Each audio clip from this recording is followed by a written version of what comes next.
Hello everyone, welcome to our YouTube channel.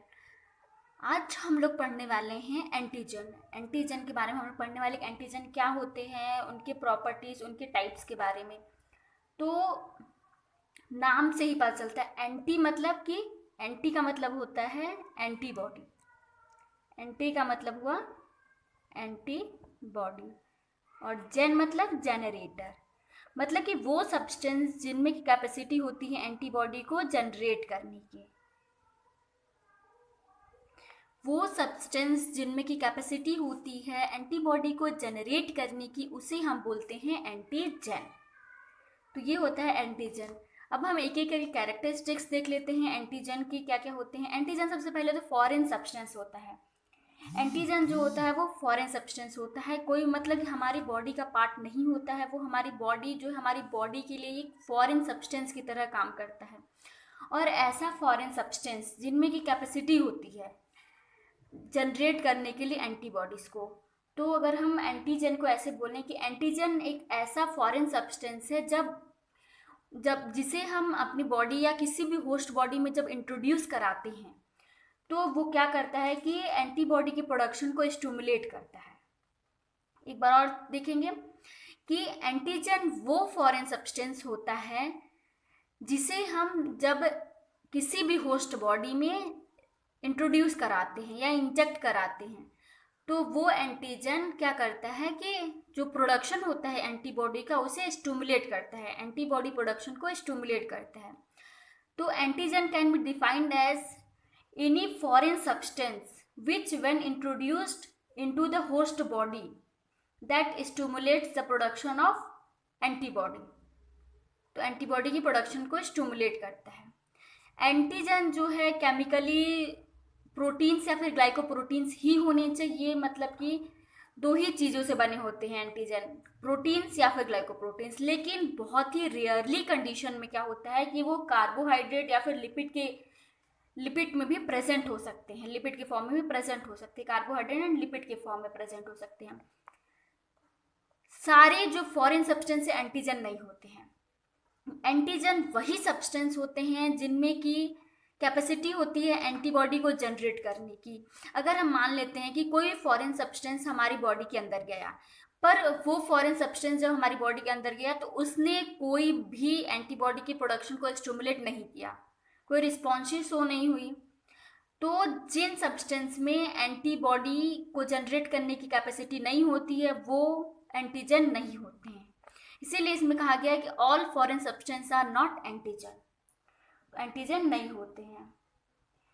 Antigen जो होता है, अगर हम किसी भी एक स्पीसीज का एंटीजन निकाल के, किसी भी एक होस्ट बॉडी से एंटीजन हमने निकाला और दूसरे होस्ट बॉडी में हमने उस एंटीजन को इंजेक्ट कर दिया, तो वो एंटीजन क्या करेगा कि उस होस्ट बॉडी में जाके एंटीबॉडी के प्रोडक्शन को स्टिमुलेट करेगा। लेकिन अगर हम उस जिस होस्ट सेल से हम एंटीजन निकालने हैं अगर हम उसी में दोबारा डाल दें उसी होस्ट बॉडी में, तो क्या होगा कि एंटीबॉडी का प्रोडक्शन जो है स्टिमुलेट नहीं होगा, एंटीबॉडी की प्रोडक्शन नहीं होगी। तो इसीलिए कहा जाता है, इसका मतलब यही हुआ कि एंटीजन जो है ऐसा फॉरेन सब्सटेंस है, फॉरेन सब्सटेंस हमारी बॉडी का पार्ट नहीं होना चाहिए। वो क्या होना चाहिए कि फॉरेन सब्सटेंस है जो कि एंटीबॉडी प्रोडक्शन को स्टिमुलेट करता है। अब हम देखेंगे प्रॉपर्टीज ऑफ एंटीजन। एंटीजन के दो ही प्रॉपर्टीज होते हैं, इम्यूनोजेनिसिटी एंड रिएक्टिविटी। इम्यूनोजेनिसिटी क्या होती है, हमने देखा था कि इम्यूनोजेनिसिटी क्या होता है कि इम्यूनोजेनिसिटी वो चीज़ होती है जिनमें की ability to generate immune response generate करने की एबिलिटी।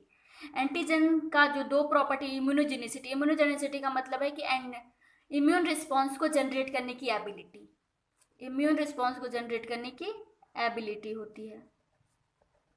अब हम देखेंगे कि इम्यून रिस्पॉन्स क्या होता है।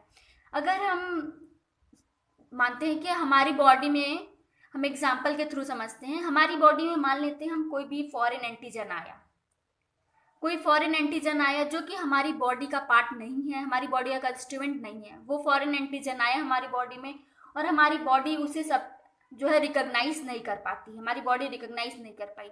तो कोई भी फॉरेन एंटीजन हमारी बॉडी में अंदर आया और उसके अगेंस्ट जो है, उस सब्सटेंस के अगेंस्ट हमारी जो बॉडी के सेल्स हैं, उन फ्लूइड्स हैं, वो क्या करेंगे, ये रिएक्शन शो करेंगे, उनके उसके अगेंस्ट जो है रिस्पॉन्स शो करेंगे। तो उसी रिस्पॉन्स को हम क्या बोलते हैं, इम्यून रिस्पॉन्स। तो इम्यूनोजेनिसिटी क्या होती है कि ability to generate immune response, immune response generate करने की एबिलिटी को हम इम्यूनोजेनिसिटी बोलते हैं। तो पहला प्रॉपर्टी है कि इम्यून रिस्पॉन्स जनरेट करने की एबिलिटी होती है एंटीजेंस में। अब रिएक्टिविटी या स्पेसिफिसिटी, दूसरा प्रॉपर्टी है रिएक्टिविटी। अब रिएक्टिविटी क्या होता है कि जो हमारा इम्यून रिस्पॉन्स जो है जनरेट हुआ है, इम्यून रिस्पॉन्स जनरेट हुआ, अब इस इम्यून रिस्पॉन्स के अगेंस्ट रिएक्ट करने की एबिलिटी को हम क्या बोलते हैं, रिएक्टिविटी। जो इम्यून रिस्पॉन्स जनरेट हुआ उसके अगेंस्ट रिएक्ट करने की एबिलिटी को हम बोलते हैं रिएक्टिविटी। तो दो प्रॉपर्टीज हैं एंटीजन के, इम्यूनोजेनिसिटी मतलब इम्यून रिस्पॉन्स जनरेट करने की एबिलिटी, एंड उस इम्यून रिस्पॉन्स के अगेंस्ट रिएक्ट करने की एबिलिटी भी होती है। तो ये हो गया रिएक्टिविटी। तो ये दो प्रॉपर्टीज हैं। अब हम टाइप्स देख लेते हैं। तो अगर हम फंक्शन के बेसिस पे बात करें कि फंक्शन के बेसिस पे दो टाइप्स के एंटीजन होते हैं, complete antigen and partial antigen. Complete antigen वो एंटीजन होता है जिनमें कि दोनों चीजें देखने को मिलती हैं, दोनों प्रॉपर्टीज देखने को मिलती है, इम्यूनोजेनिसिटी एंड रिएक्टिविटी। वो कंपोनेंट या वो एंटीजन जिनमें कि दोनों प्रॉपर्टीज प्रेजेंट होती है, इम्यूनोजेनिसिटी एंड रिएक्टिविटी, उसे हम कंप्लीट एंटीजन बोलते हैं। हम कंप्लीट एंटीजन उसी को बोलेंगे जिनमें कि दोनों एंटीजन के प्रॉपर्टीज जो है प्रेजेंट हो। वो एंटीजन जिनमें कि इम्यून रिस्पॉन्स जनरेट करने की एबिलिटी हो, प्लस उसके अगेंस्ट जो इम्यून रिस्पॉन्स जनरेट हुआ है उसके अगेंस्ट जो है रिएक्ट करने की एबिलिटी है, उसे हम कंप्लीट एंटीजन बोलते हैं। कंप्लीट एंटीजन वो एंटीजन होते हैं जिनमें कि एंटीबॉडी फॉर्मेशन के लिए, एंटीबॉडी इंड्यूस करने के लिए एबल होते हैं, एंटीबॉडी फॉर्मेशन स्टिमुलेट करने के लिए एबल होते हैं, वो कंप्लीट एंटीजन है। पार्शियल एंटीजन क्या हो जाते हैं, पार्शियल एंटीजन वो एंटीजन होते हैं जिनमें कि वो सब्सटेंस होते हैं जिनमें कि सिर्फ एक ही प्रॉपर्टी प्रेजेंट होती है, या तो फिर इम्यूनोजेनिसिटी प्रेजेंट होगा या फिर रिएक्टिविटी प्रेजेंट होगा। तो अगर हम देखें कि एपिटोप, एपिटोप जो होता है वो उसमें इम्यूनोजेनिसिटी प्रेजेंट होती है। इम्यूनोजेनिसिटी मतलब कि एपिटोप जो है इम्यून रिस्पॉन्स जनरेट करने की एबिलिटी होती है एपिटोप में, और हैप्टेन जो है रिएक्टिविटी मतलब कि जो इम्यून रिस्पॉन्स जनरेट हुआ है उसके अगेंस्ट रिस्पॉन्स शो करता है, मतलब उसके अगेंस्ट जो इम्यून रिस्पॉन्स जनरेट हुआ है उसके अगेंस्ट रिएक्ट करने की एबिलिटी होती है हैप्टेन्स में। तो पार्शियल एंटीजन क्या हो गया कि पार्शियल एंटीजन वो एंटीजन जिनमें कि दोनों में से कोई एक प्रॉपर्टी प्रेजेंट हो। तो एग्जांपल में हो गया एपिटोप में इम्यूनोजेनिसिटी प्रॉपर्टी प्रेजेंट होती है, हैप्टेन्स में रिएक्टिविटी प्रॉपर्टी प्रेजेंट होती है। अब हम प्रेजेंस के बेसिस पे देखेंगे कि एंटीजन दो टाइप्स के होते हैं प्रेजेंस के बेसिस पे, exogenous and endogenous antigen. Exogenous antigen क्या होते हैं, एक्सोजीनियस एंटीजन वो एंटीजन होते हैं जो कि होस्ट बॉडी में बाहर से एंटर करते हैं, बाहर से एंटर करते हैं होस्ट बॉडी में, माइक्रो ऑर्गेनिजम्स के फॉर्म में एंटर कर सकते हैं या किसी पॉलन के फॉर्म में, ड्रग या पॉल्यूटेंट के फॉर्म में भी एंटर कर सकते हैं। मतलब कि वो एंटीजन जो कि बाहर से होस्ट बॉडी में एंटर कर रहे हैं उसे हम एक्सोजीनस एंटीजन बोलते हैं। और इन एंटीजन, ये एंटीजन जो होते हैं बहुत सारी ह्यूमन डिसीजेस के लिए रिस्पॉन्सिबल होते हैं, जैसे कि कोई भी इन्फेक्शियस डिसीजेस हो गया या फिर कोई इम्यूनोलॉजिकल डिसीजेस जैसे कि ब्रोंकियल अस्थमा, इन सब डिसीजेस के लिए जो है एक्सोजीनियस एंटीजन रिस्पॉन्सिबल होते हैं।